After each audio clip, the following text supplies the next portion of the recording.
Bien-aimés de Dieu, que la grâce et la paix du Seigneur soient avec vous toutes et tous.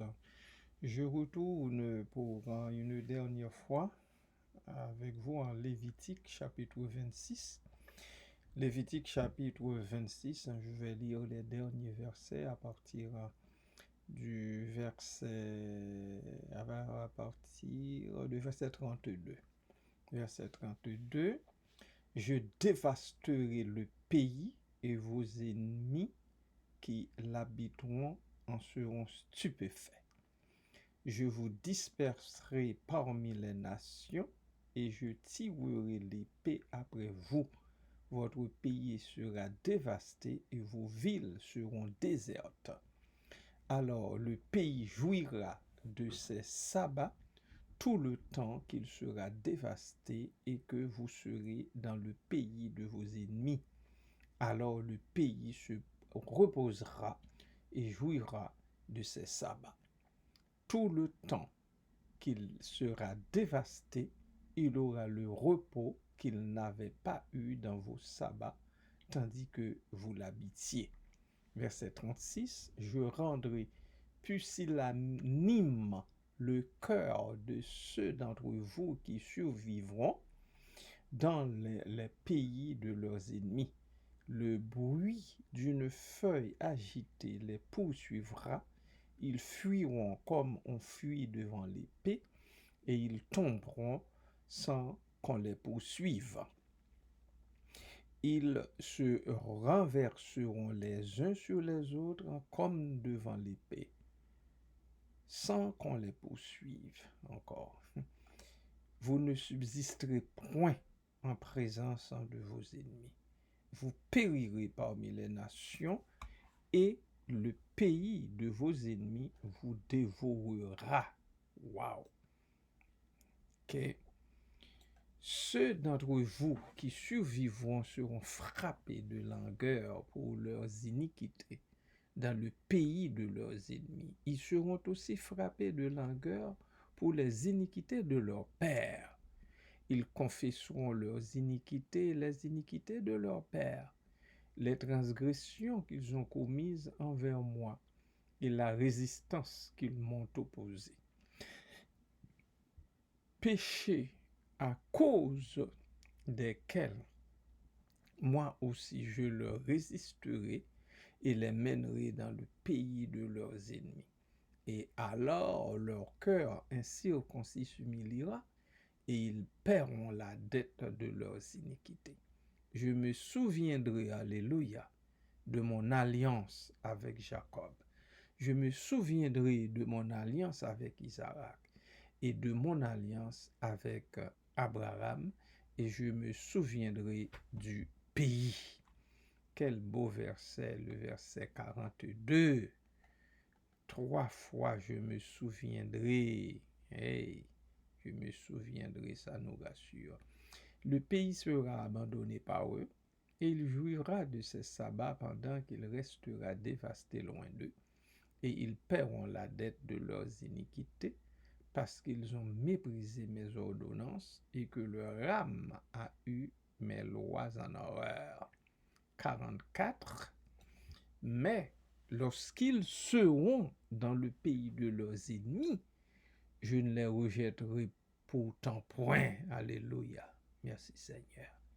Et je ne les aurai point en horreur jusqu'à les exterminer, jusqu'à rompre mon alliance avec eux, car je suis l'Éternel, leur Dieu. Alléluia.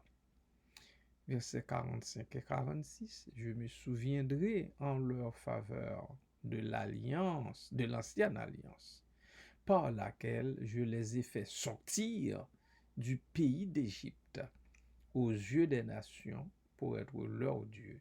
Je suis l'Éternel. Tels sont les statuts, les ordonnances et les lois que l'Éternel établit entre lui et les enfants d'Israël sur la montagne de Sinaï par Moïse. Voilà, bien-aimés, un chapitre assez lugubre, un chapitre dans lequel nous voyons, j'allais dire, nous ne voyons que de la désolation, mais non, il n'y a pas que de la désolation. Il y a le fait que l'Éternel Dieu, à maintes reprises, dit qu'il se souviendra de son alliance, qu'il se souviendra de son alliance. Et le verset 42, même après toute cette longue histoire, je vous résisterai, je ferai venir contre vous l'épée, je briserai le bâton du pain, je vous résisterai aussi avec fureur, je châtirai, vous mangerez la chair de vos fils et vous mangerez la chair de vos filles, je détruirai, etc. Je réduirai vos villes en désert, je dévasterai le pays, je vous disperserai parmi les nations et je tirerai l'épée après vous. Oh, je rendrai pusillanime le cœur de ceux d'entre vous qui survivront. Alors ici, le mot pusillanime, c'est craintif. C'est craintif, je rendrai craintif, c'est-à-dire, c'est pas, il ne s'agit pas de la crainte normale, là, d'une crainte respectueuse ou autre, là, de la crainte ordinaire, mais c'est une peur bleue, hein? C'est une peur bleue euh, euh, des autres. Alors, c'est cette peur qu'on a, c'est comme une sorte de paranoïa.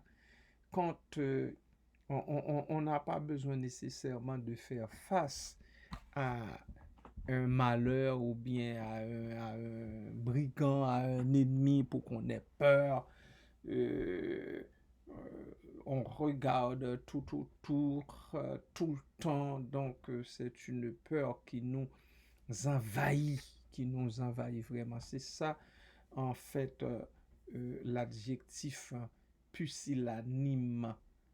Quand il dit au verset 36, je rendrai pusillanime le cœur de ceux d'entre vous qui survivront dans les pays de leurs ennemis, même s'ils sont ailleurs, qui sont en train de vivre dans d'autres pays. C'est le cas de nous autres, nous les ressortissants haïtiens qui vivons ailleurs, dans d'autres pays, voyez-vous, dans d'autres pays, mais nous n'éprouvons pas cette peur, nous n'avons pas cette peur quand même dans les pays, enfin dans la plupart des pays où nous vivons.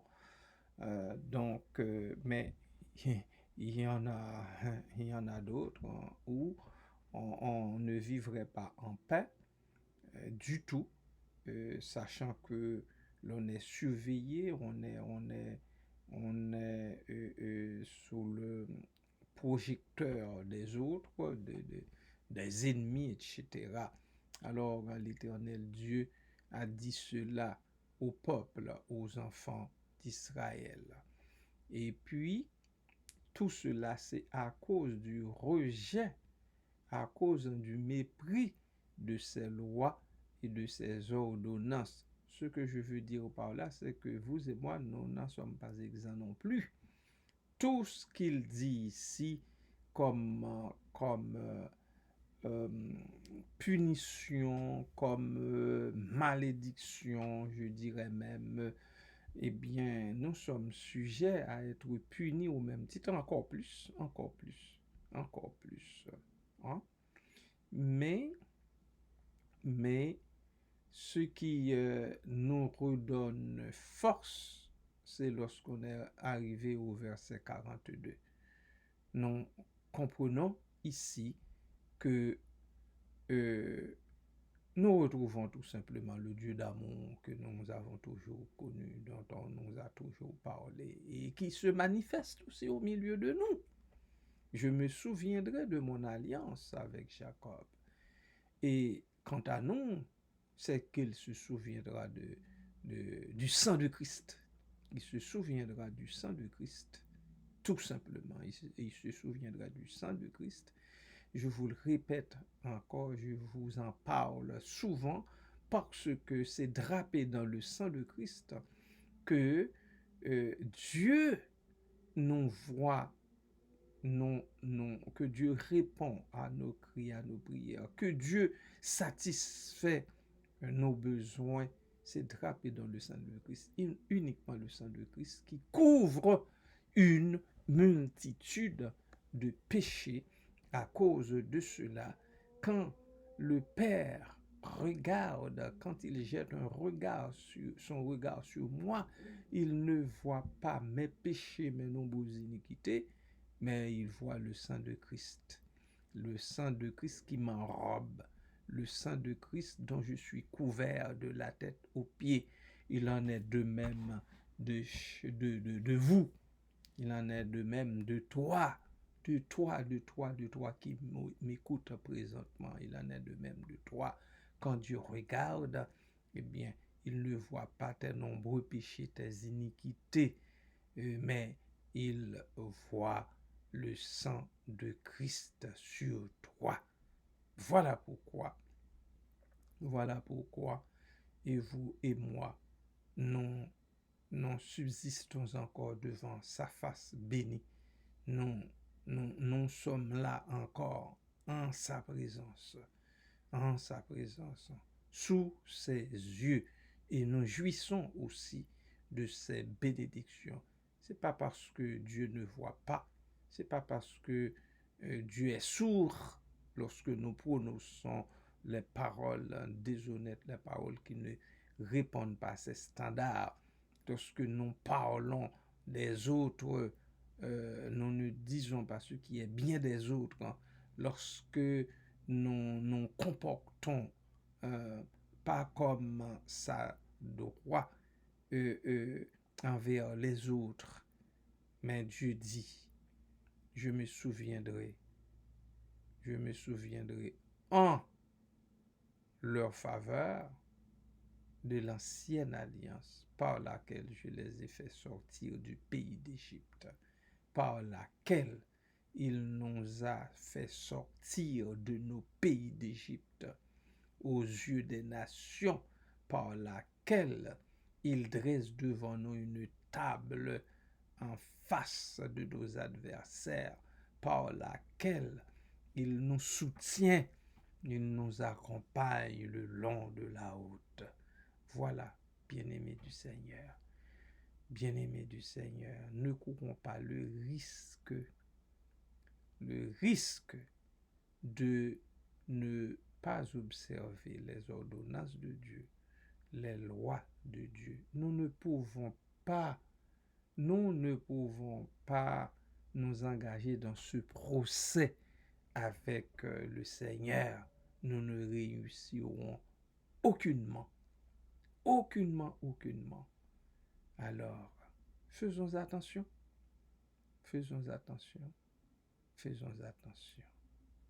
Essayons du mieux que nous pouvons. Essayons d'exécuter ses ordres comme il le veut, de répondre à ses ordonnances, de nous acquitter de ses commandements. Soyez bénis à tout jamais. Amen.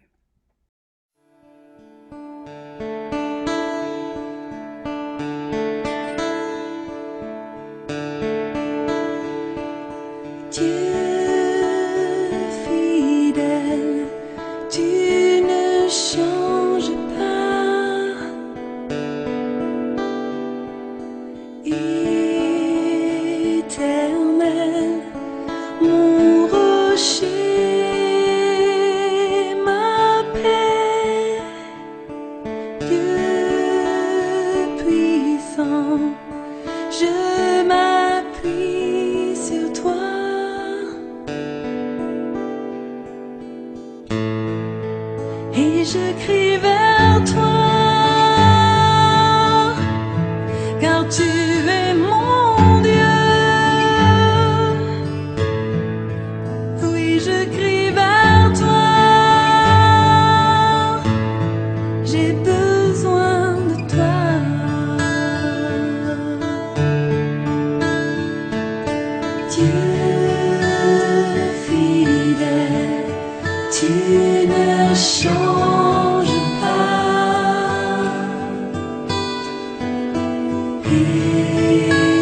Éternel, mon rocher,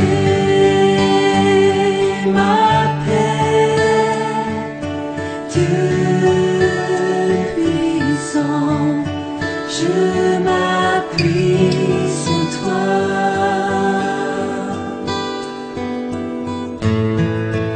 Et je crie vers toi, car tu es mon Dieu. Oui, je crie vers toi, j'ai besoin de toi. Tu es mon roc au jour de la détresse. Et si je tombe, tu me relèves dans la tempête. Ton amour me ramène au port.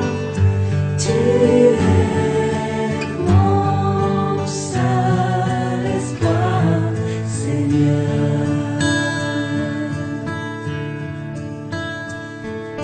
Dieu fidèle, tu ne changes pas.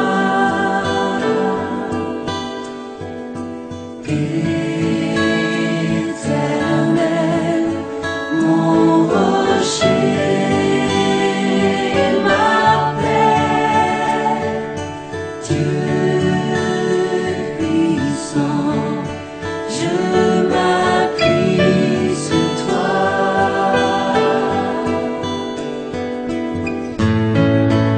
Et je crie vers toi,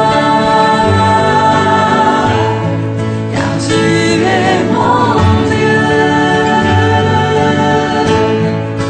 Oui, je crie vers toi, j'ai besoin de toi. Tu es mon roc au jour de la détresse. Et si je tombe, tu me relèves dans la tempête. Ton amour me ramène au port. Tu es mon seul espoir, Seigneur. Tu es mon roc au jour de la détresse. Et si je tombe, tu me relèves dans la tempête. Ton amour me ramène au port. Tu es mon seul espoir, Seigneur.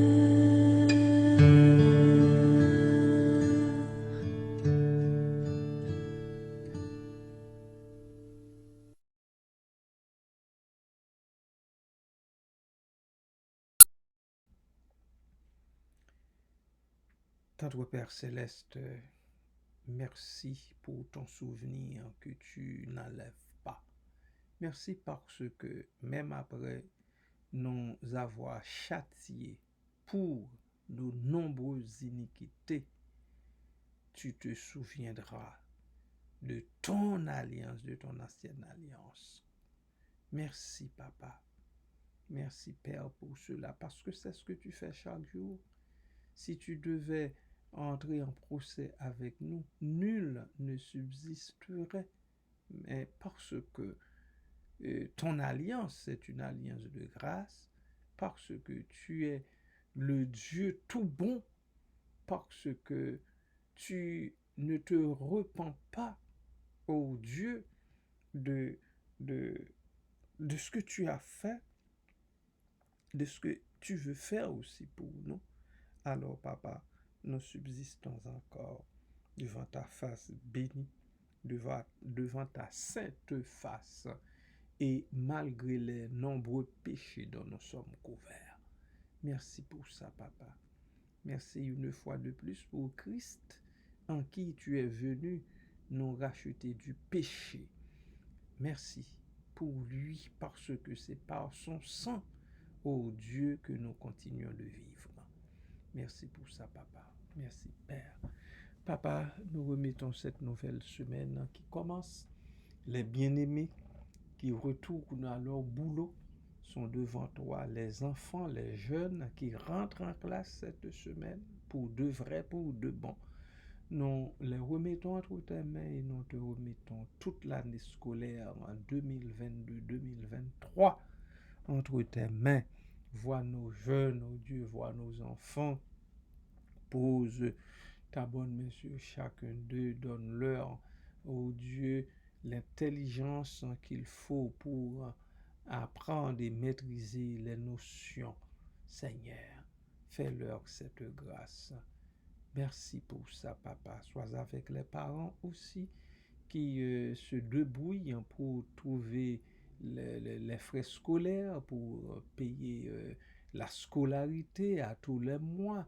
Ceux-là qui ont choisi d'envoyer leurs enfants dans des écoles privées, Seigneur, où ils doivent débourser beaucoup d'argent, nous les remettons entre tes mains, ô Dieu, nous te prions pour eux. Visite-les en ce sens, fais-leur grâce et miséricorde, ô Dieu. Les jeunes qui sont à l'université sont devant toi, nous te les remettons également, Seigneur. Ceux-là qui sont au cégep, qui sont devant toi, Papa, fais-leur la grâce d'apprendre et de sortir de ces institutions avec une profession capable de leur aider à gagner dignement leur vie au sein de cette société. Merci pour ça, Père. Merci, Papa. À toi, Jésus-Christ, au Saint-Esprit, soit l'honneur, la gloire dès avant tous les temps et au siècle des siècles. Amen. Amen. Alléluia.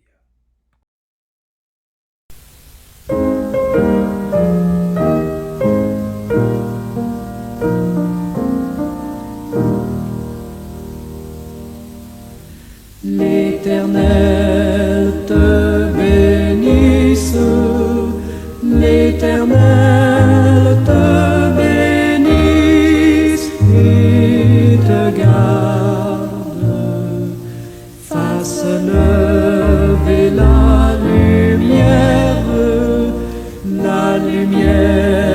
de sa face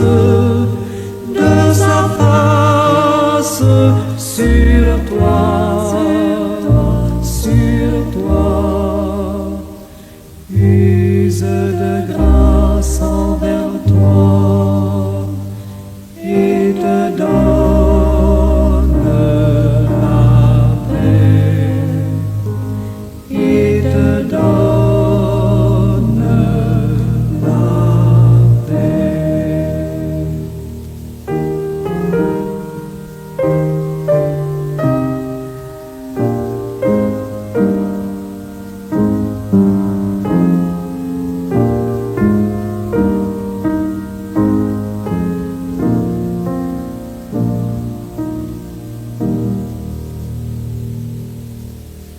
L'Éternel te bénisse, l'Éternel te bénisse et te garde, fasse lever la lumière